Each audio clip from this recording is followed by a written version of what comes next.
Um, so to move through my notes, we know that the speech is titled "The Ballot or the Bullet."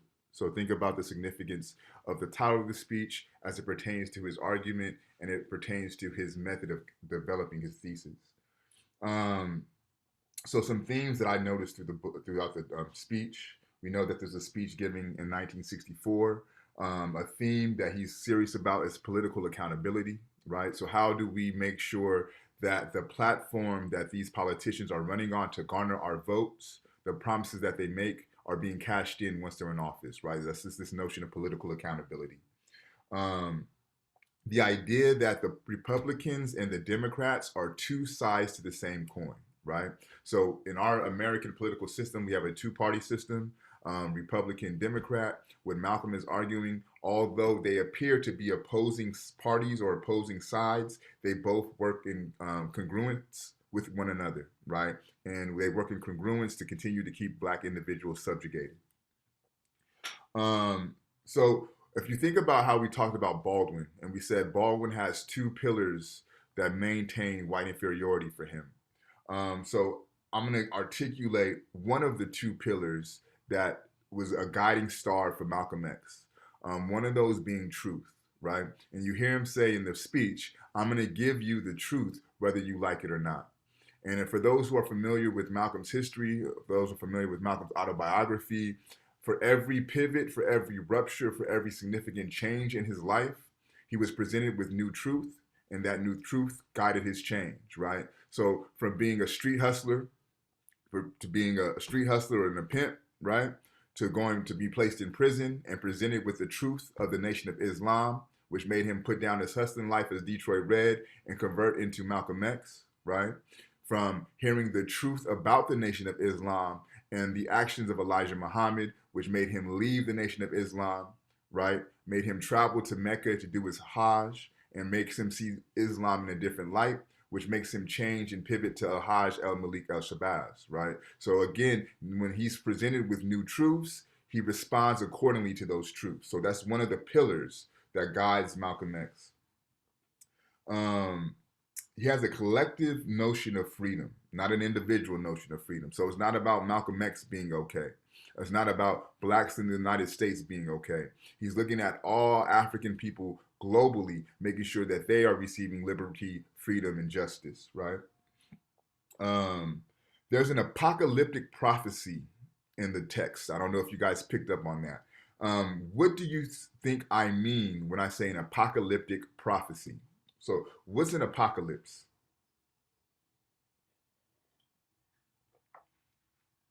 What does the apocalypse symbolize and what does it mean? I mean, when I hear the word apocalypse, I think of like destruction or something coming apart. Hmm. So when putting it in the sense of what was the word again? If I get my bad. Apocalyptic prophecy.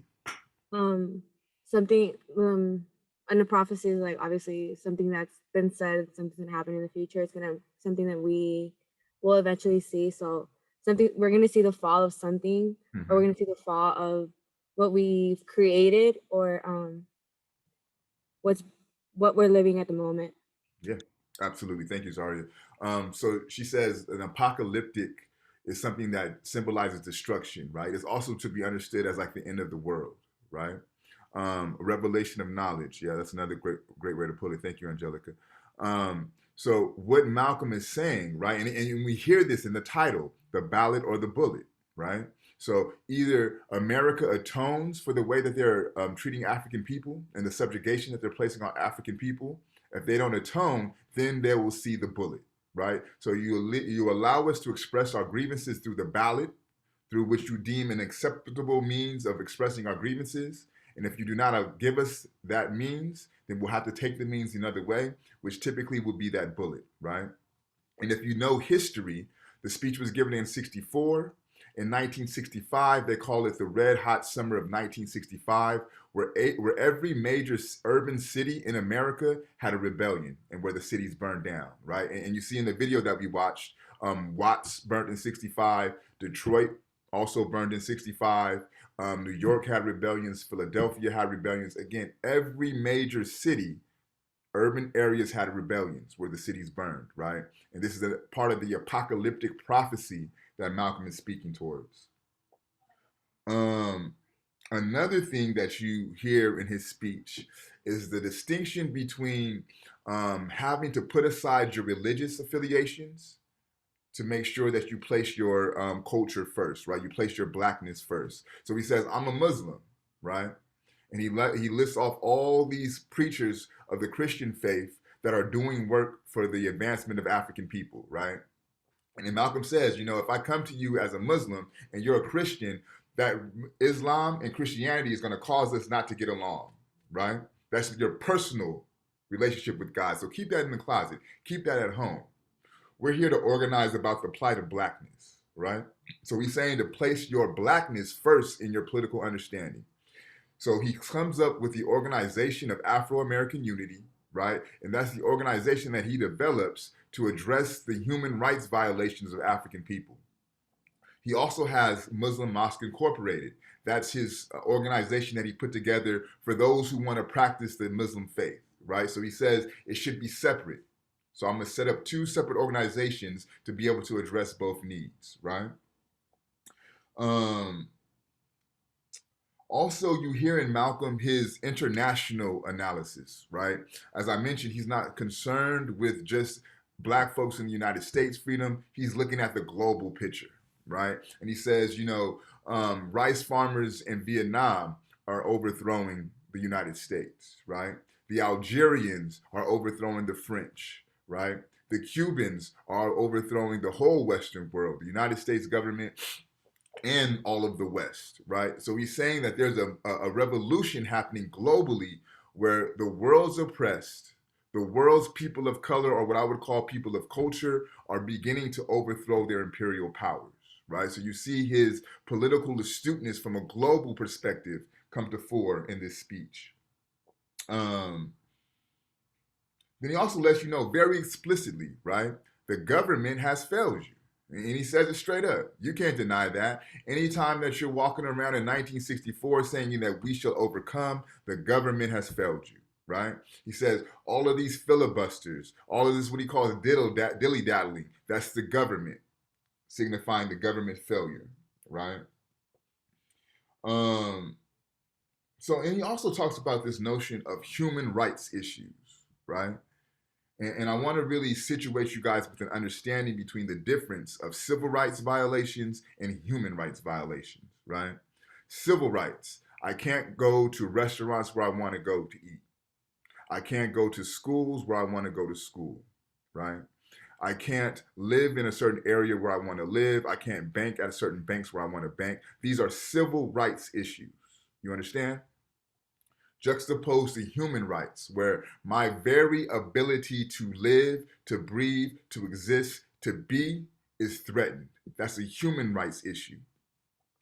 So so if we're going to take this conversation and apply it to our now, right? If we're going to take Malcolm's arguments in 1964 and apply it to our 2021 moment, and we're thinking about this idea of human rights juxtaposed to civil rights, okay? What does Black Lives, not the movement, right? Not the organization, but the saying, the phrase, Black Lives Matter, what does that mean?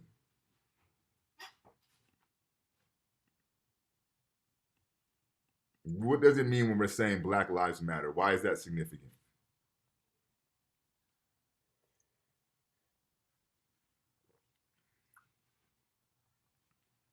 What I'm thinking right now, that it's just basically like, they're standing up for the human rights, saying that their lives matter. Absolutely. You hit it right on the head, Natalia. It's a human rights call, right? This terminology is a ethical call for the human rights of Black people, right? They're saying that they're not able to live their lives in a way that's equitable. They're not able to live their lives in a way that's not being oppressed or subjugated, right? So Black Lives Matter, the call is a human rights call. It's a call to say that Black people has the rights, the ability, and the God-given divinity to just exist, right? This is what they're saying. But a critique I would offer of the Black Lives Matter movement of the Black Lives Matter organization is that they're addressing a human rights issue at a civil rights level. I'm gonna say that one more time. The critique that I have of the Black Lives Matter movement and the organization is they're taking a human rights issue, right? The plight of black people within really the world, we could say, right? And they're addressing these issues through means that are civil rights means. Somebody tell me what you think I'm saying with that. And if you need me to rephrase it in another way, I could do that also. Can you rephrase it in another way? So Natalia articulated to us that the call Black Lives Matter is a human rights call. Okay, I said to you guys things like where to eat, where to go to school, where to live. Those are civil rights issues, right? We think about the civil rights movements. How did they go about expressing the need for civil rights? What did they do? They protested, they rallied, they advocated for voting, right? This is how they went about addressing civil rights issues, right? So what I'm saying is a critique I have of Black Lives Matter is that they're addressing a human rights issue with civil rights tactics. What does that mean? So think about the distinction between human rights and civil rights.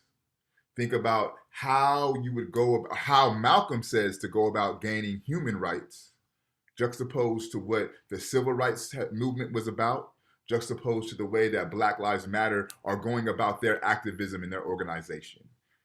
The distinction between human rights issues and civil rights tactics. Malcolm also says you can't take the criminal to their own court, right? So, in a sense, right, the judges and the police, they're working hand in hand, right? So you cannot expect to find justice in a court that supports the behaviors of the police, right? Civil rights strategies for human rights issues. What am I trying to get at here? So what I'm thinking, I'm not exactly sure, but so civil rights, like a civil rights like stuff is, it's pretty much talking about like one specific country or something like that, and it's reaching towards like laws to protect people. But the thing is that it goes about it in like protesting or reaching populations, but a human rights thing, it's going beyond that. It's going straight to the problems, going straight to the people who can actually do stuff, not just assembling it within the people trying to do stuff when in most cases they're going to go unheard, or the people at top are just going to bend it into a way that will fit their strategies the best. Oh, thank you, Angelica. That's a great articulation. Another way to think about this: what was the major event that happened yesterday, besides it being 420? Like the major political event that took place yesterday. No one knows. The officer that murdered George Floyd was arrested and was charged with 3 degrees of manslaughter. Thank you, Zari. So for those who pay attention to Twitter, right? I don't know if y'all up on Black Twitter, but I'm following the conversations that's taking place on Black Twitter. And what everyone started to say at first was justice was served, justice was served, justice. We finally got our justice, right? And so I'm watching a little bit further. And then now there's a tension and they're saying, well, nah, that's not justice. Accountability is what really happened, right? Which I agree with. I don't know if that's justice. That's accountability, okay? Since 2005, there's only been eight, right? So Derek Chauvin was the 8th officer convicted for murder of an unarmed person of culture, right? Since 2005. Every year from 2005 to 2021, there's been an estimate of 1,000 deaths by police of individuals of color or of culture, right? So think about this: 8 people were convicted and marked guilty from 2005 to 2021. On average, per year, from 2005 to 2021, there's been about 1,000 deaths at the hands of the police. Okay? So, how is this one, or how are those 8 justice compared to the thousands that took place over that time span? Right? So, the distinction between human rights and civil rights, right? So, we're saying that we've gotten justice because we got 8 people over however long it is from 2005 to 2021, right? But what Malcolm is saying, if you have thousands of people who have been persecuted by the police since 2005 to 2001, that's not about civil rights. That's not about where you could eat, where you could go to school, where you could bank, where you could live. That's about the ability to just be, right? This is about your human rights. So at this point, I know when the Nazis were persecuting the Jews, this is Malcolm talking, when the Nazis were persecuting the Jews took the Germans to the human courts, to the United Nations for human rights violations, right? That is how you address a human rights issue, right? You take them to what they call the World Court, right? So it makes no sense for us to take American agents, right? The police is an agent of the American state, right? The judge is an agent of the American state, right? Politicians are agents of the American state. So you can't expect to take a police officer to a judge who work hand in hand to receive justice.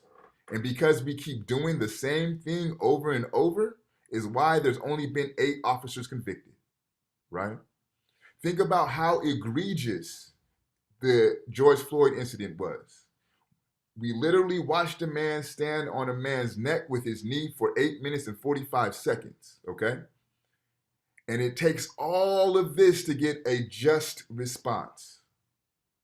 And people are happy, right? And I understand people being happy. Like, I get it. I get it and it makes sense. And I'm not saying that they're wrong for that. But if we're going to look at the bigger picture, it shouldn't even have been a debate as to will he be guilty or not, right? Everybody yesterday is sitting on pins and needles waiting to hear, hoping and praying that he gets this guilty plea. In a just society, that shouldn't even be a question, right? And then to add insult to injury, as we receive the verdict of guilty, what happens to a 16-year-old girl in Ohio? Anybody familiar with that? She was shot for calling the cops on a fight that was outbreaking in front of her house. So in the moment that we get a little bit of relief, we get to put our guard down just for a little bit, we get hit with the same trauma, right? So another thing that Malcolm says, if you stick a knife in my back, right? The whole ass knife is in my back, and you pull that knife out 2 inches, is that progress? The knife is still in my back. And that is what we witnessed yesterday, right? We got the guilty plea. They pulled the knife out 2 inches. But then as we receive the guilty plea, we have another murder. They just stick the knife right back in you, right? Absolutely, Pamela. It's almost like a cycle. Angelica, I seen your post. Do you want to articulate that? Because it's a very good point. Yeah, so like you were saying yesterday after what was said about George Floyd, I was on Instagram because initially I had posted about it, and then I was looking through my For You, not my For You page, my Explorer page, which is a bunch of activists pages, and a lot of them were stating to demand accountability, which is pretty much just saying that the fight isn't over because this isn't justice, because the problem is continuing, is just being addressed because the people brought it up.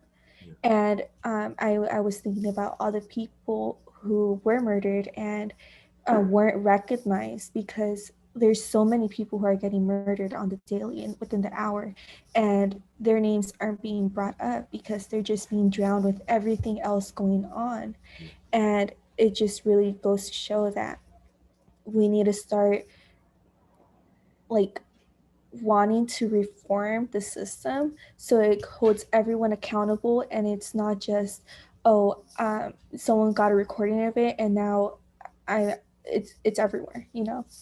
Absolutely. And that's why, and this is one thing I will give to Black Lives Matter, right? The idea of defund the police, the idea of police and prison abolishment, right? That's where these ideas become generative and fecund, because that gets to the systematic issue, right? Because if we are to look at this one if we are to look at this one circumstance, we could say that it was one bad apple, right? Derek Chauvin was one bad cop who acted erratically. He acted on his own, right? But to dig deeper, you see that this is a systemic issue that keeps reoccurring, right? So to just get individuals placed in jail is not going to resolve the issue, because this is embedded in the culture of policing, right? There's no way that if you're called to a scene, the first thing that you do is hop out the car and start shooting, right? That's a fundamental systemic issue that's going on within the police department, right? And it's interesting because somebody will say, well, she had a knife. No doubt. Absolutely, she had a knife. But Kyle Rittenhouse had a whole ass gun, right? A semi-automatic weapon.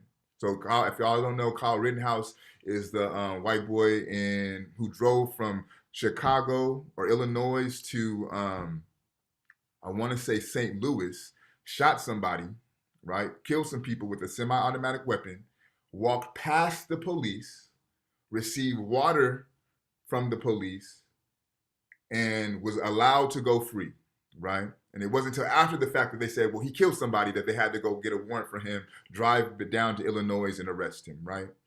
And now we find out that he has money being contributed to his defense from law officers. And if you don't believe me, go look this up. So just again, I know this shit sounds crazy, but just to hear a full synopsis of what I just said. We have I think he's like 17 or 18-year-old, lives in Chicago or Illinois, right? Protests are going on in St. Louis. He drives from Illinois to St. Louis, shoots protesters with his weapon. After he shoots protesters, he walks past the police officers. The police officers in turn pat him on the back, give him water, and let him go on about his way. His mom drives him back home to Illinois. Because of the uproar of organizing and social media presence, he's arrested, right? He's currently in jail, but we have law officers, we have police officers contributing money to his defense fund. And we're talking about Derek Chauvin going to jail was justice, okay? Last point to wrap up the speech. There's a shift in Malcolm. And again, remember how I said this truth is his guiding principle, right? So he leaves the Nation of Islam. One of the issues he has with the Nation of Islam is that he wants to engage, the civil rights movement with the people who he trained. So I'll try to give this to you guys real quick without going into much of a tangent. The Nation of Islam has a component called the Fruit of Islam. And the Fruit of Islam is like the military wing of the Nation of Islam, right? These are their bodyguards and things of that nature. They're trained in martial arts. They're trained in how to hold and use weapons, right?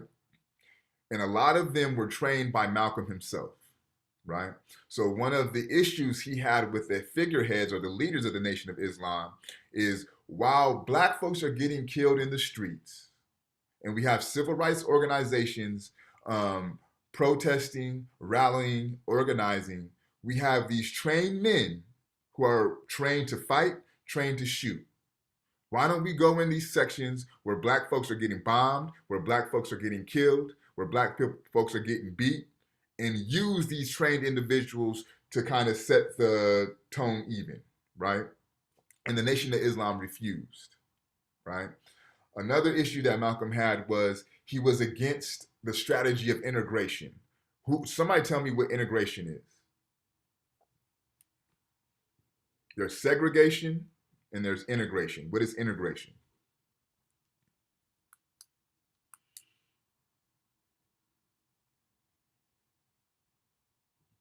To integrate. What does that mean? To come together or to come together. Absolutely. So Martin Luther King was integrationist, right? Malcolm and Martin, they always like to articulate the rift between the two. We're going to problematize that within this next 2 weeks, right? Because in his speech, he says, I no longer have a problem with integrationists. I realize now the objective for the integrationist was freedom. The objective for me as a segregationist or a separatist is freedom. We just have two separate means of going about achieving freedom. Martin Luther King believes that integration is the best way to achieve freedom. I believe separation is the best way to achieve freedom. Long as freedom is the objective, I'm okay with it, right? Where in the past, he talked very poorly about those who believed in the strategy of integration. For the sake of time, I won't go into my beliefs about integration, but it's something to think about.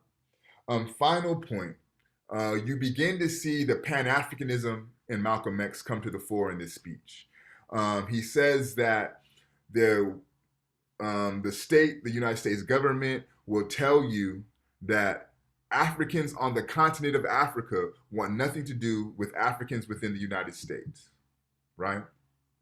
But he says, I'm going to Africa to prove that to be a lie, right? And if you read his autobiography, that's exactly what he does. He goes and tours the African continent, and he's articulating the plight of the Black man in America, right? Because what he also noticed before he went out there, Black folks who went to Africa would go out there and say how well they're treated in America, right? They would lie and make it seem as if the grievances and the oppression that Black folks faced in the United States was not the truth, right? But Malcolm took it upon himself to let them know the plight of what Black folks are going on in the United States. And then also to let them know that Black folks in the United States view African people on the continent of Africa as brothers. There's no difference in between the two, right? And he even says in his speech, I'm not an American, right? I'm not a Democrat, nor I'm a Republican, right? So right within that articulation, he's disavowing this American identity, right? And I don't think he lived a long enough life to come to the evolution to distinguish himself as an African, but I do believe if he was able to live longer, that would have been his final conclusion. And that's why for me, at best, I never use the term African American. I don't, because it's a misnomer, right? At best, I use the term Africans in America. And to help you make sense of this, and this is another metaphor that Malcolm uses. If everybody in this class is at a table and y'all eating, right? And then Nakai pulls up to the table and I pull up to the table and we're not eating, are we a part of y'all? Even though we sitting at the table? Nah, because y'all eating and we ain't, right? So what Malcolm is saying is, yeah, we may be on this land called America, but we're not treated like everybody else, right? We don't get to vote without having to organize, fight, and die for it. We don't get to go to school without having to organize, fight, and die for it. We can't enjoy any of the benefits of Americanism without having to organize, die, and fight for it. So we're not Americans, right? So for me, at best, we are African people who reside in this state, in the United States, or reside in this nation called America, right? Okay. So I'll put my speech on pause. We'll open it up for the Fishbowl. Is there anyone who wants to volunteer for the Fishbowl? I want to. Okay, gotcha. 1 second. One, group B. This is for 21. Okay, and we have Zion. Okay. Anybody else want to volunteer? Okay, so I'll click at random. If you already went twice, let me know. Remember, you have 1 time per semester to pass. Dulce, are you ready to Fishbowl today? No, maybe next time. All right, so you got your 1 pass for the semester. Pamela, are you able to Fishbowl today? Yes, I'll go. Okay, thank you, Pamela. One more. Ariana, are you ready to Fishbowl today? Yes, I'm ready to Fishbowl today. Perfect. So for today, we have Zaria, Pamela, and Ariana for our Fishbowl. Whoever wants to start it off, it's on you. Okay, so when I was doing the reading, some things that I caught my eye was that Malcolm was saying that he wasn't talking to us or the reader as he is explaining his religion. He was talking to them as a person on a one-on-one conversation, and he was letting them know like he was there to inform them, not necessarily like, oh, I'm here to give you this information and I want you to take it in. He's letting them know this is what's going on. We need to open up our eyes, and this is what we need, and this is what we want to change in this is in society. And then something that a quote that I saw and we could relate to now is um it says one of the 22 million black people who are victims of the democracy and um nothing but disguised by hypocrisy. So I'm not standing here speaking to you as an American or a patriot or a flag saluter or a flag waver. No, not. I am speaking as a victim of the American system. So when I saw that, it reminded me of a post that I saw on Instagram that says George Floyd was a wake up call. The same alarm has been ringing since 1619. Y'all just keep hitting the snooze button. So when I saw that, it reminded me of so much of what we read in the Malcolm X reading, and then what we saw yesterday and what's going on in society, because it is something that we keep ignoring, and it is something that we need to change, because if we don't change that, like Malcolm X said, like that is a cycle we're going to keep seeing, and it's not going to change. It's going to be the same thing all over again. Yeah. Thank you, Zaria. That's a very good point. Just for clarification, she mentioned the Instagram post that she read.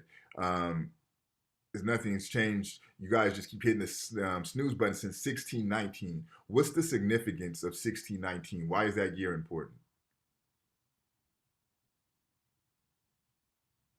No one knows. So that's on paper, right?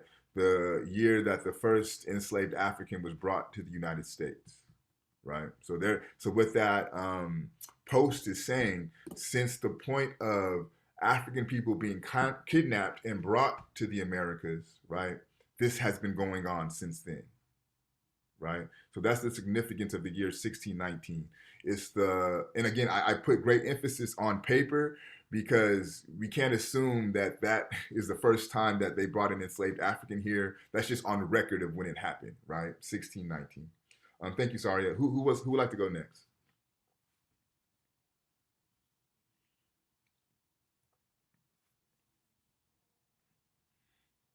We have Pamela or Ariana.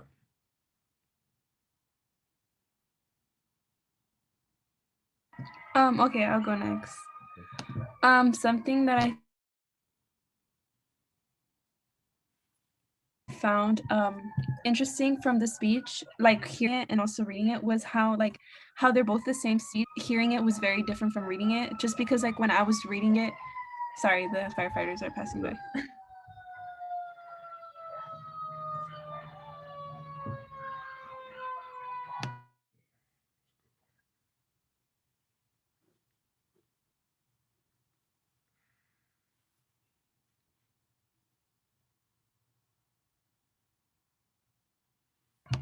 Okay, so when I was so when I was reading it and hearing it, it was very different, just because when I was reading it, I didn't feel like I was actually like, I felt no connection with the reading, but listening to it was very different, just because I felt like his tone was very aggressive and the way he was coming off. And what I also got from this speech was how he was justifying violence, and how he also addressed Uncle Tom's, which I looked up, and it's basically a Black person who doesn't who finds justice, but not like in an aggressive way, and kind of suffers in peace, in silence. And so I also found that very interesting. And just to add a little nuance to the definition of Uncle Tom, Pamela, you're not wrong, but just to provide a historical account, because a lot of even Black folks don't really understand this notion of Uncle Tom. So there's a novel, and I don't remember the year that it came out, but it's called Uncle Tom's Cabin, right? And this is where the whole terminology of Uncle Tom comes from. But there's another character within the book who is actually an Uncle Tom, who actually and it's not the character named Tom, right? Um, I forget the character's name, but another way to think about Uncle Tom's are black folks who are actively engaged in the oppression of other black folks or actively engaged in the maintenance of this system of white inferiority, right? Um, and really, it would be more accurate instead of calling them Uncle Toms, because in the novel, the character Tom was actually trying to get free, right? But there's other, like, so for example, a Sambo would be more of an accurate depiction of what you really mean when you use the term Uncle Tom. But again, a lot of black folks don't even understand the significance of that terminology. Um, you made some very good points. I'm going to put my place on hold just for the sake of time. Ariana, you ready? Well, yes. So I just wanted to talk about, in my breakout group, we talked about the Black nationalism and the articulation part of it. And I just wanted to point out in the beginning how we kind of, when I guess you were talking about it too, how all these things are going to separate us, but it shouldn't separate us because we should all be on this together and we should all be fighting the same fight. And also I wanted to talk about how he said that we shouldn't be, I understood it at the beginning of how we shouldn't be anti-white, we should be anti-oppression, anti-this and anti-that. But he also said that if the white men feel that we're anti them, then that's because of what their actions are causing. And basically that's what I understood about that portion. And then we talked the title and how you talked about it too, but how my group, we talked about how the title is freedom or death. How you either go to the ballot and we do this what we're going to talk about, or you're just going to get the bullet in the end. Yeah. Okay. Thank you, guys. That was a great fishbowl. I just want to call a couple of things before we engage into our group conversation. Dulce talks about I'm sorry, not Dulce. Pamela talked about the effect of hearing the speech juxtaposed the reading of the speech.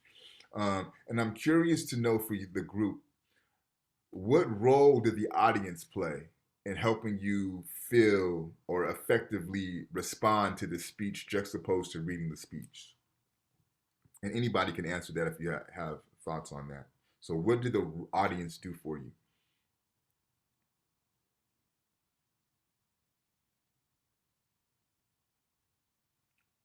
How many of you guys listened to the speech?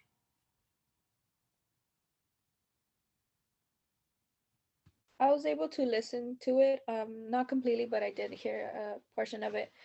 And I think that the reason why like it's different than reading it is because you get to feel the emotion behind it, you know, like I feel that it just adds more meaning to it. And then also like the fact that there's an audience there, like you see how it's like a community, you know, like they're coming together and it's supportive. Has anybody heard of the term call and response? It's really popular in the black church. The term is called Well, call and response. I've heard about it, but I think this is like in a different context. What was your context, Natalia? It's okay. It might be the same. Oh, basically just when like just okay, well honestly mine is very different, but you know how in school when like you're trying to get someone's attention, so you like call and then they respond and they you know that they're actively listening. Yep, that's it. Also, where you may have experienced call and response is a concert, right? The person giving the concert will tell you, everybody put your hands in the air. Everybody clap like this. They probably don't do the lighters anymore, so maybe put your cell phones in the air, right? This is a call and response, right? In the church, you may hear the preacher say something and the audience go, amen, right? But in the speech, you hear, right on, brother, right? You hear those things. Go ahead, brother, tell it. Stuff like that. That's this call and response, right? Um, in class, I seek call and response from y'all, right? That's why I asked you to turn on your camera so I could see your response, right? This is part of the Black oratory tradition. Is you want to make sure that the audience is feeling what you're trying to convey, right? And the way that the audience lets the speaker know that what he's saying is on point is by that response, right? The clapping of the hands, the amen, the shouts, right? This is this idea of call and response. The DJ in hip hop is a personification of call and response, right? The idea of turning the record down and letting the audience sing the song, right? That's this call and response type of exchange. And you get to hear that in the speech when listening to it. You could also hear the humor in Malcolm, right? He's presented as a very serious individual, which he is, right? But there's extreme humor in the way that he's able to engage his audience, right? Pamela also mentioned tone, and I want to articulate and expand upon that a little bit. And I want you guys to be attentive to not only the tone, but the pace. Because next week we're going to hear a speech from Martin Luther King, and it's going to feel vastly different. And you're not going to read it; you're only going to hear it. But think about, and if you haven't listened to the Malcolm speech at all, go back and listen to it, because I want you to be able to compare the feeling you get listening to Malcolm juxtaposed to the feeling that you get listening to Martin. Where was Malcolm X located? Where did he do most of his work? Does anybody know? Okay. He was situated out of Harlem in New York City. Okay. Martin Luther King was situated out of Atlanta in the South, right? So you have a Southern type of culture and a Northern type of culture, right? What you'll notice about Malcolm, his speech is very direct. He doesn't give a lot of, long biblical metaphors. He's very straight and to the point, right? Whereas when you listen to Martin, he's a preacher, and he's going to give you that Southern Baptist feel. The tone of Martin Luther King is going to be a lot slower than the tone of Malcolm X, right? So when you listen to next week's, be attentive to that. She also mentioned, Pamela, the justification of violence, okay? And I want to draw a distinction between violence and force. Who gets the benefit of being, let me see how to word this, excuse me. When you hear force, right, who do you think of when you hear force? Because really what force is justified or legitimate violence, right? So who do you think of when you hear the term force? Yep, the police, right? They call them a police force, right? But what they do is violent, right? Yesterday was a trial of a murder, right? So that's a violent act. Keeping your knee on somebody's neck for 8 minutes and 45 seconds is an act of violence, right? But it gets justified because, and they call it justifiable homicide, justifiable use of force, right? They use this in their terminology, right? But the only time that these things become violence is when the marginalized are engaging in acts of violence, right? And they're typically talking about violence against property, okay? So you could kill someone and that's considered force. You could break a window of a building and that's considered violence. So understand the contradiction in this distinction. And as we go further within this unit, we're going to kind of problematize these notions of violence a little bit further. Yeah, I think I'm talking too much. We only got a few more minutes left. I want to hear from you guys. We could talk about the video we watched. We could talk about the speech. You could talk about your breakout rooms, but I want to hear from people who we haven't heard from. So let's get 2 more comments and we'll call it a day.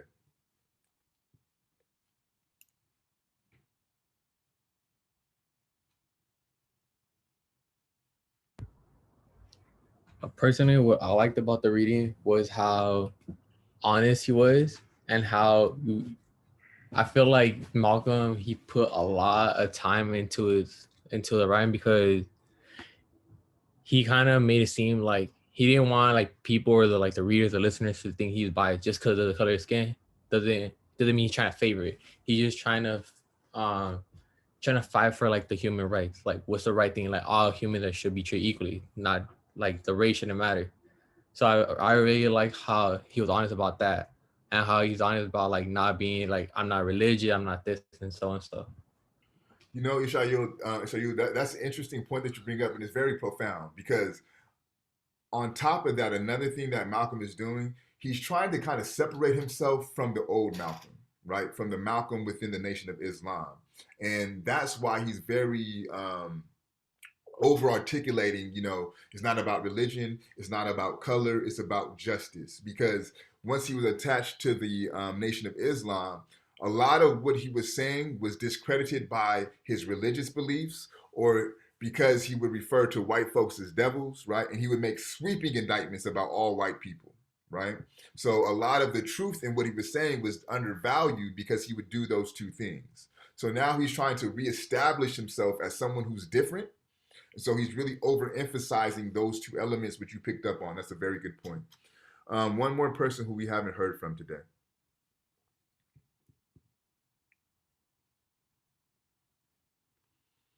We have Nakai, we have Kayla, we have Dulce.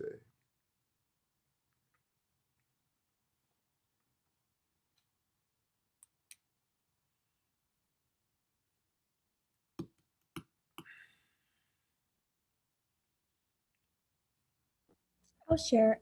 So in my breakout room, we talked about how Malcolm X isn't, well, in like history books, isn't really acknowledged as much as peaceful activist, and I thought that was really interesting because personally, I really like Malcolm X's ideologies and his way of doing things. For the most part, there are some things I don't really agree with, but I think he had a unique way to present it to his audience.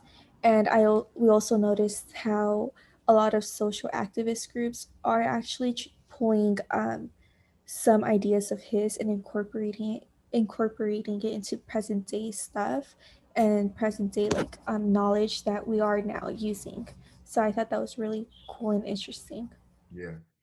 And I think you're spot on, Angelica, just about there's a fearlessness to Malcolm, and that's the second pillar. So the first one is truth, the second one is fearlessness. He said what was on his heart, what was in his mind, and didn't give a fuck, right? Like he just let it go. And one thing about this speech, this is one of the last speeches that he has one more year left of his life. But this is getting towards the end of his life. So the urgency that you guys kind of pick up on is not only because of him being a New Yorker, right? But he's recognizing and he's attentive to the fact that his life is coming to an end, right? And he still was on his task even when his life was coming to an end, and he knew it, right? In fact, on the last speech that he gave in the Audubon Ballroom on the day that he was assassinated, right? He said, "I felt death closing in on me." He said it talking about that day, right? And there were several opportunities for him to counsel the speech, right? One of his security guards couldn't make it. The guest speaker wasn't available, right? There's a lot of things that was just really allowing him to know, like, yo, this is not the thing to do, but he did it anyway, right? Because he wouldn't allow fear to dictate how he moved. And so for me, when you talk about the pillars of Malcolm X, of El Hajj Malik El Shabazz, is truth and fearlessness, right? And I think that's why he's become a folk legend, right? That's why he's become almost a mythical figure, right? Let me pull up our Google Classroom document so I can show you guys what we're doing next week. I mentioned that we'll be covering Martin Luther King, but I want to kind of show you where to find that. I'll also be emailing that out to you guys, if not today, sometime tomorrow. But we're not reading this one. It will just be the YouTube speech. I do ask, though, if you have not listened to the Malcolm X speech, go back and listen to a portion of it, because I really want to be able to compare and contrast the two speeches and the two styles of the speech. All right. So for next week, and this is actually Martin Luther King's last speech. So we have it here. I've been to the mountaintop. So under readings weeks 12 through 15, I've been to the mountaintop. It's a YouTube link. It's about a 45-minute speech. So go ahead and listen to that. But again, if you have not listened to Malcolm, go back and listen to it too, so we can compare and contrast the two styles of speech.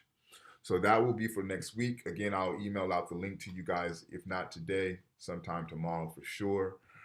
This weekend, I will start grading your journals and your midterm, so you should start hearing some comments and grades back from me.